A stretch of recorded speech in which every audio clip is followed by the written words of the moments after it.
Ano yung mga nagiging challenges mo in running your company? Number one siguro, Ma'am Joyce, talaga is yung handling people.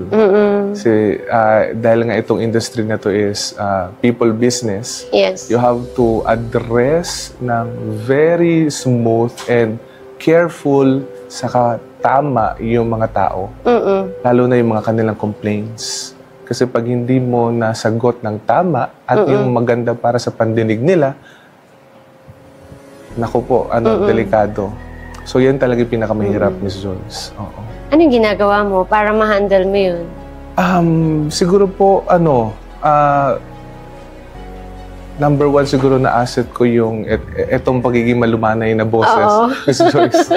Opo, kaya pag nakipag-usap ako sa kanila, mas naiintindihan nila.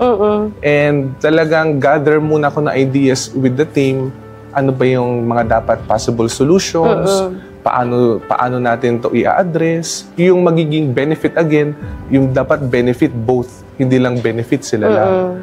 So, ayun po, nagtatanong muna ako sa team. And sometimes kapag mahirap po talaga, yung mentor ko naman nandyan, yung tatay ko po. So, pag kaya ko naman, ako lang po, kaya naman na. Yes. So, parang pinag-iisipan mo muna lahat ng sinasabi mo. Yes po, kasi deep thinker kasi ako, Miss Joyce, eh. And tinitignan ko lahat ng angle. Kapag ito yung naging response ko, ano yung magiging reaction, ano yung magiging effect, sino yung maapektuhan.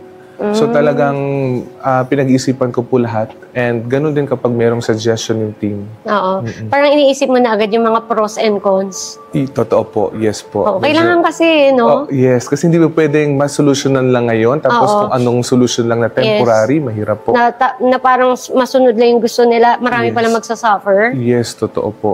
Hindi pa pwedeng maging bias eh. Kailangan yung may ibibigay kang solution sa kanila, applicable para sa lahat. General. Yes. Oo. And hindi ganun kadali talaga yan. Kasi actually ako, naging networker ako. So parang, minsan kahit gano'n kaganda yung offer ng company, may nahanap pa rin di ba? Oo, totoo. Pero depende pa rin yun sa CEO kung paano i-handle ang networking company. Totoo po, totoo yan. And yun nga, advantage mo na malumanay ka talaga magsalita. Opo, yan. Advantage ko na siguro to. Kahit mainit na yung ulo mo, parang kalma lang. Yes, hindi tumataas yung boses ko talaga pag kahit medyo under pressure na. Oo, kaya strength talaga to.